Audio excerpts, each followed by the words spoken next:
Assalamualaikum warahmatullahi wabarakatuh. Saya Rian Friza Rizky dan teman saya Fuad Tamam. Di sini kami akan membahas tentang cyber security. Yang pertama yaitu pengertian dari cyber security. Apa itu cyber security? Jadi cyber security itu adalah aktivitas yang dilakukan sistem atau seseorang dalam rangka melindungi sistem komputer dari serangan. Biasanya serangan tersebut bersifat ilegal.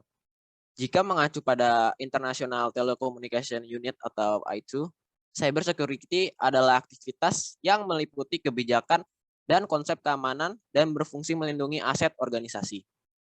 Perlindungan dapat berupa perangkat lunak atau software, aplikasi atau apapun yang berhubungan dengan sistem komputer, sehingga dengan menggunakan cyber security, perusahaan dapat menanggulangi ancaman di sistem komputer.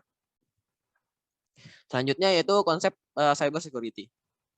Ada 3 konsep untuk memahami cyber security, yaitu confidentiality atau kerahasiaan, integrity atau integritas, dan unviolability atau ketersediaan informasi.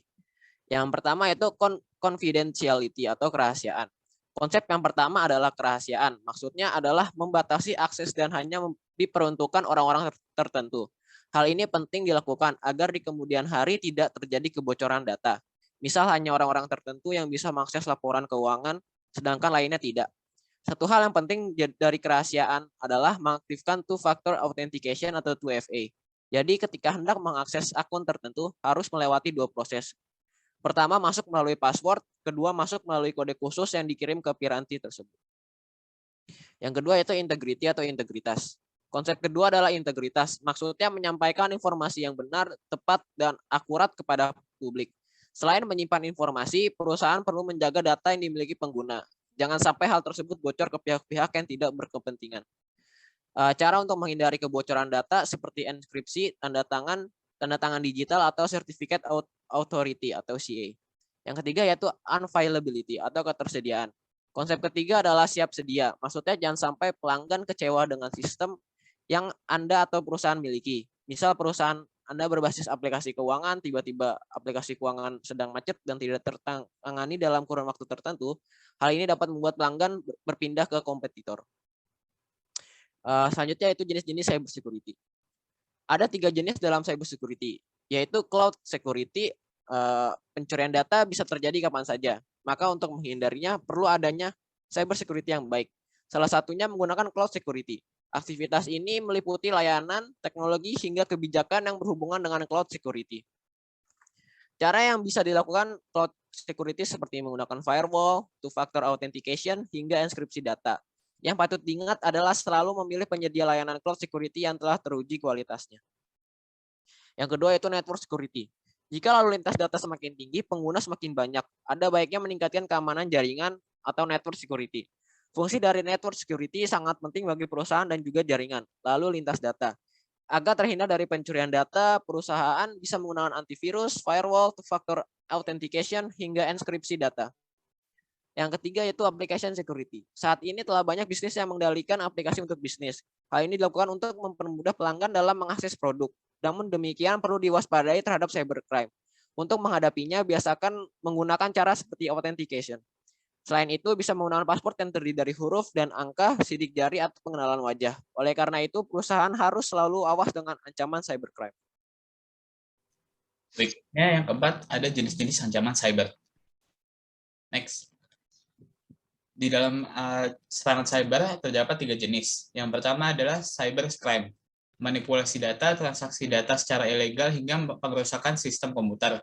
Ini adalah kejahatan yang disebut sebagai cybercrime.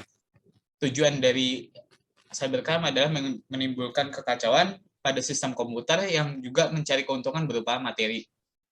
Next. Kedua ada cyber attack.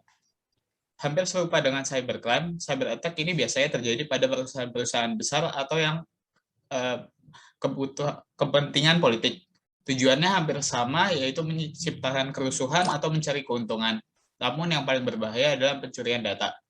Yang ketiga adalah cyber teroris.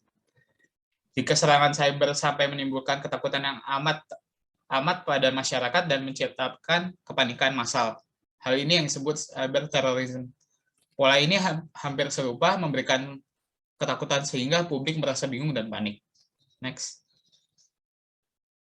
Yang kelima ada kasus cyber security. Pertama ada phishing credivo. Phishing credivo terjadi karena rendahnya kesadaran cyber security yang ada di kalangan orang Indonesia sekarang. Oknum memanfaatkan keawaman masyarakat akan hal tersebut. Oknum biasanya akan menelpon korban yang sudah digali informasinya terlebih dahulu agar bisa mendapatkan kepercayaan.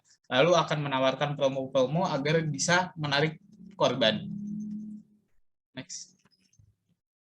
Alasan kasus ini bisa terjadi, walaupun masyarakat masih awam terhadap masalah ini, oknum juga sudah mendapatkan kebocoran data yang sudah terjadi, seperti kasus yang waktu itu ada di e-commerce Indonesia. Kebocoran data ini mereka manfaatkan agar bisa mendapatkan kepercayaan korban. Lalu mereka juga menggunakan teknik social engineering atau memanipulasi korban agar korban bisa lebih percaya terhadap oknum tersebut. Next. Yang kedua ada ransomware. Ransomware ini salah satu malware yang sangat marak terjadi saat ini. Ransomware sendiri adalah serangan malware yang menyimpan atau mengunci data korban atau encrypt dengan tujuan mendapatkan tebusan dari korban yang jika tidak ditebus maka file-file data yang ada di dalam komputer kita bisa dihapus oleh virus ini. Next. Cara kerja ransomware ada beberapa tahap. Yang pertama ada infeksi. Infeksi ransomware, jadi mereka akan terus secara tidak sengaja lalu menginstal diam-diam. Lalu eksekusi, ransomware ini akan mengunci data-data yang ada di dalam file kita, lalu enkripsi. Lalu ransomware akan mengunci semua file-file kita, lalu akan menotifikasi kepada kita agar kita tahu apa yang terjadi kepada komputer kita. Baru kemudian ada pembersihan. Ransomware biasanya berhenti atau menghapus datanya sendiri jika tidak dibayar.